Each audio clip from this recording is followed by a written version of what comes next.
Good morning. Welcome to Mac Commentary. This morning I have with me Daryl Ghoston. Daryl was on this show several weeks ago, and we discussed the plight of the black family.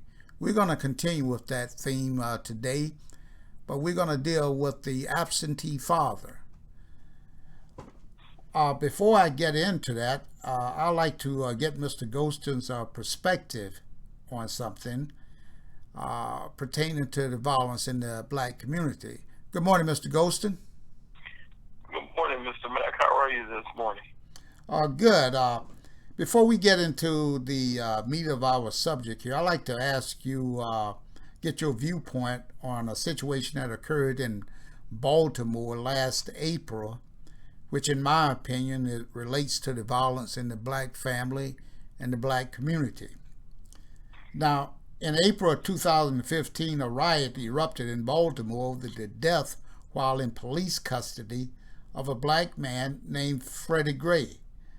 During this riot, a single mom by the name of Toya Graham beat her 16-year-old son viciously for the world to see when she found him allegedly participating in the riot that gripped the city. Don't you think, Mr. Ghoston, this was a little excessive and even child abuse by the mother?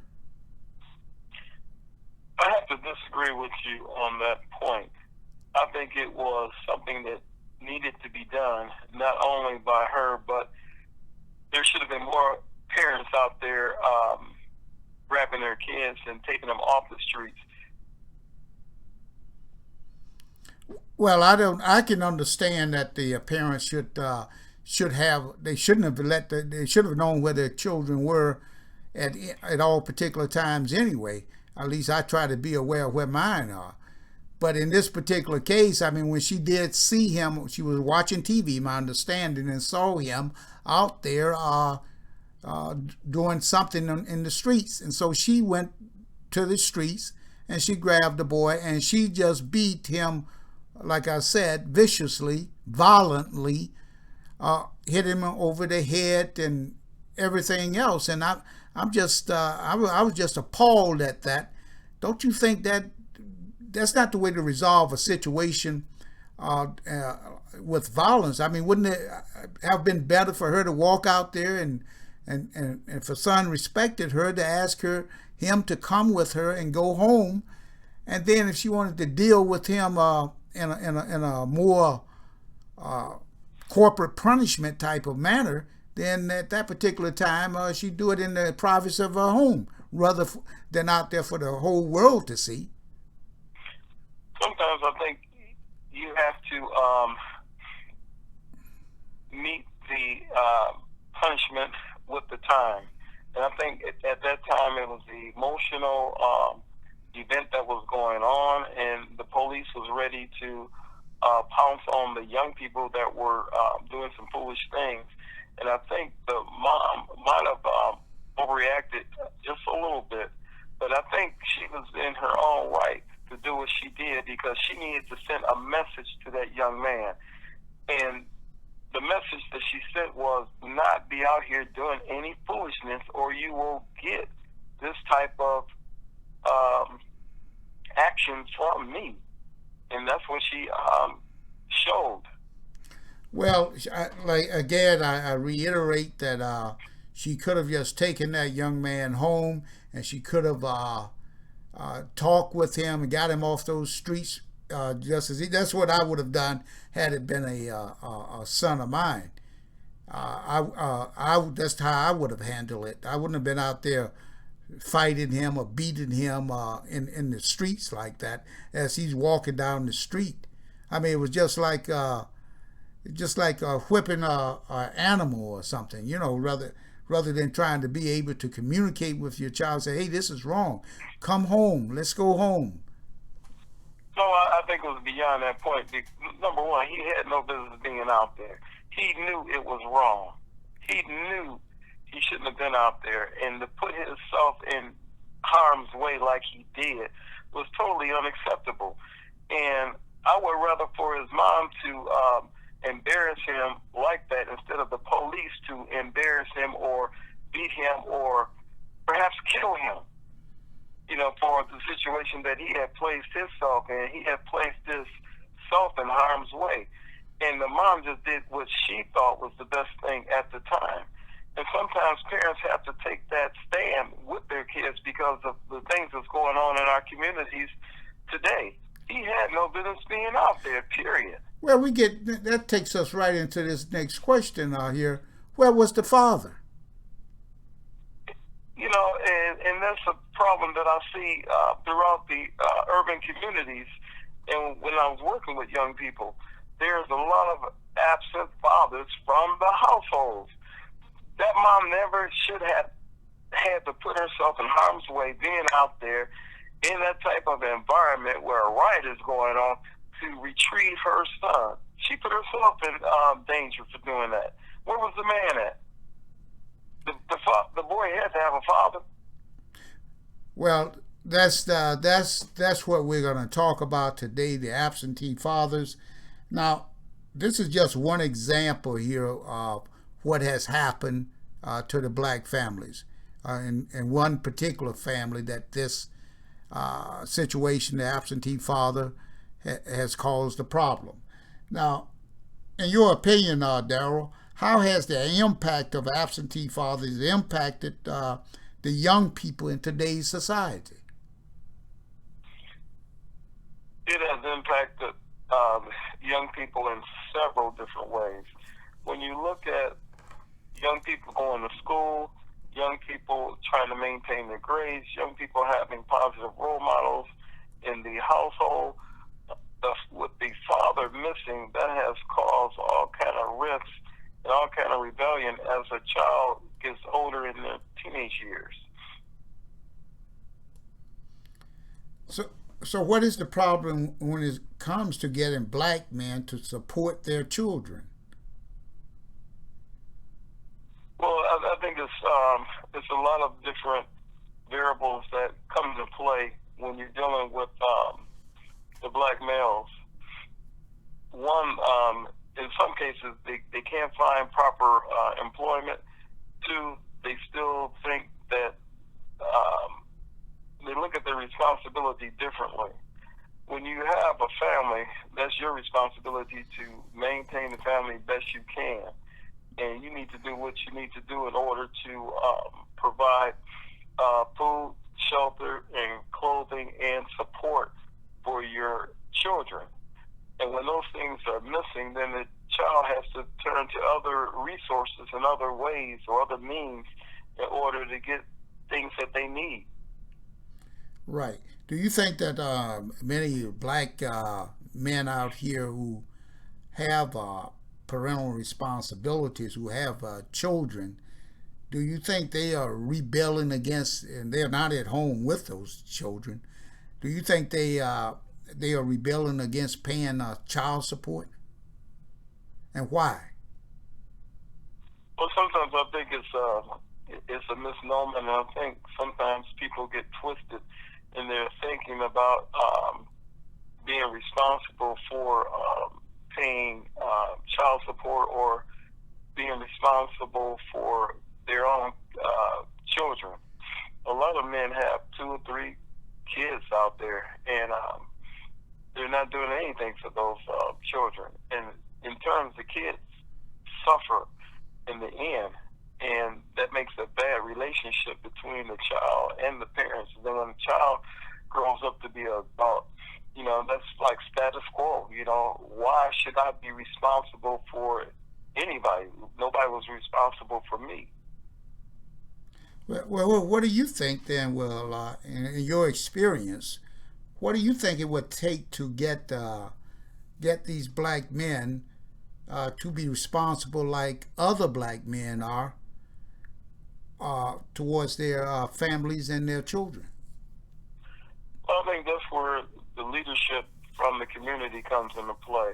The leadership from your church community, the leadership from your community organizations, your state rep, to talk in more community forums to people and pass out pamphlets and have different community meetings to talk to young men about being responsible and what it takes in order to maintain a family, because you're the one who picked this family, and this family just didn't pick you.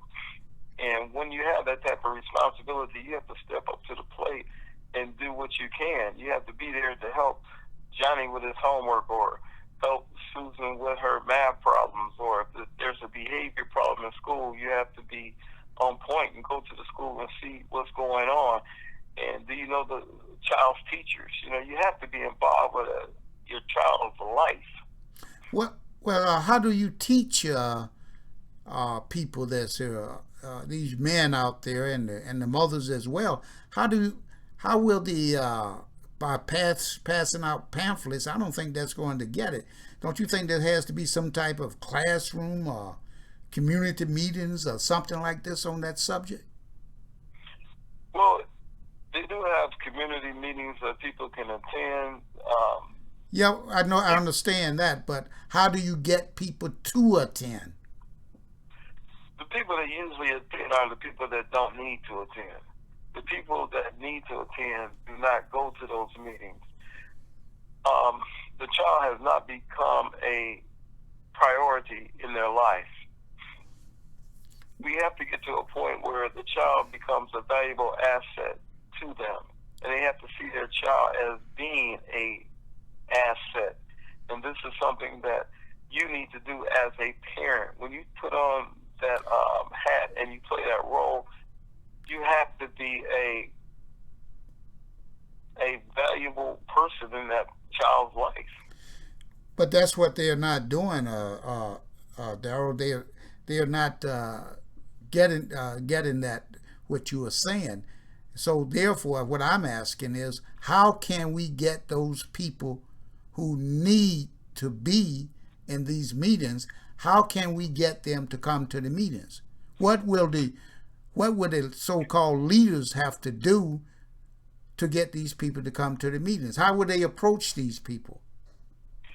Well, right now, in the state of Michigan, if you don't pay your child support for so many months or so many years, they will arrest you and they will put you in jail. Now, putting somebody in jail, is that going to help them pay child support? Is that going to help them be a better father? No.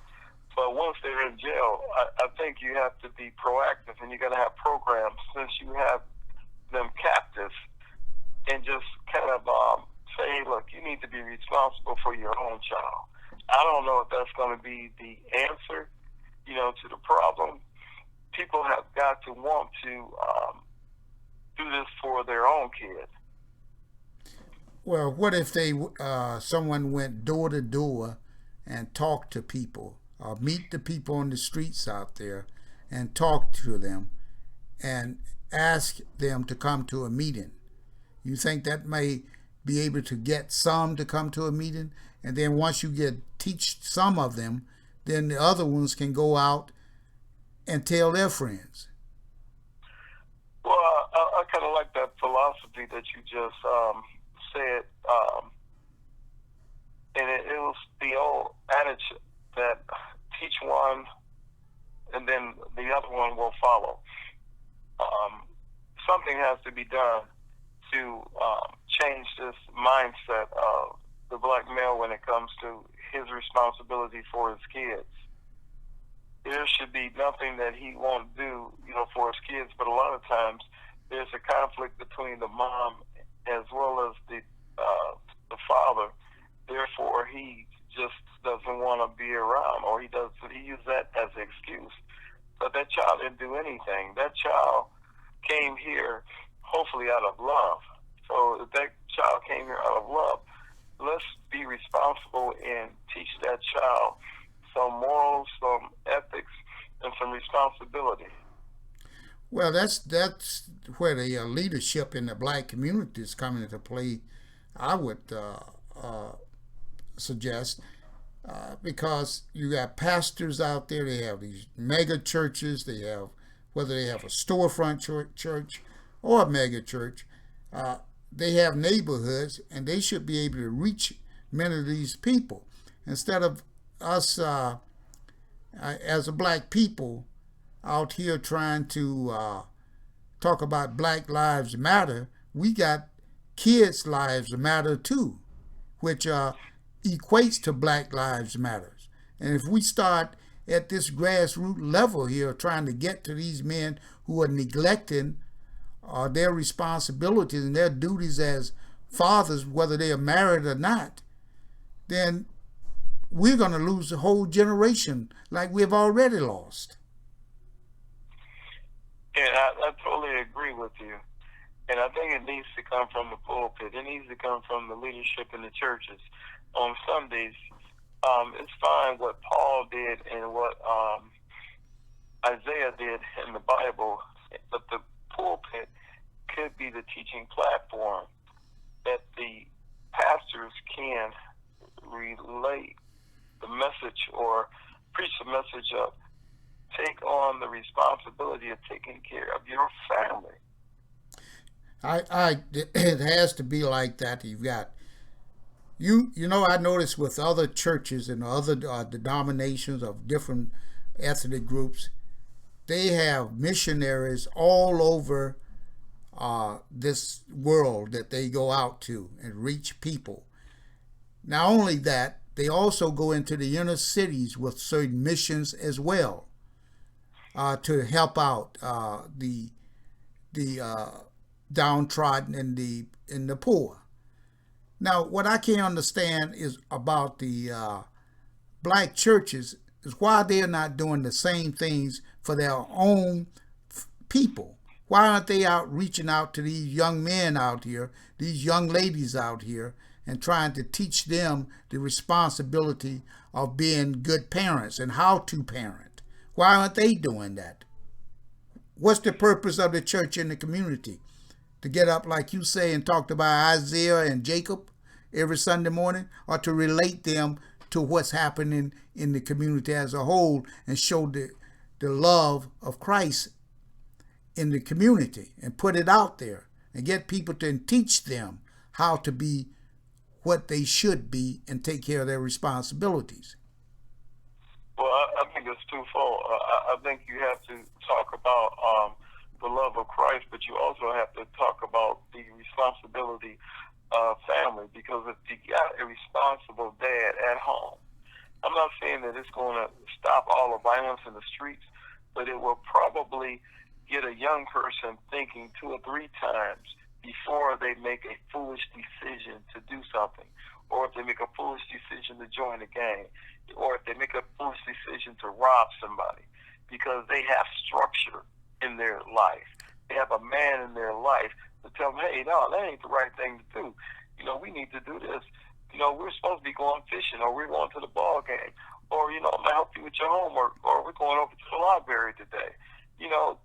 The father has taken an active part in the kid's life, so that curtails some of that foolishness that he might get himself involved in.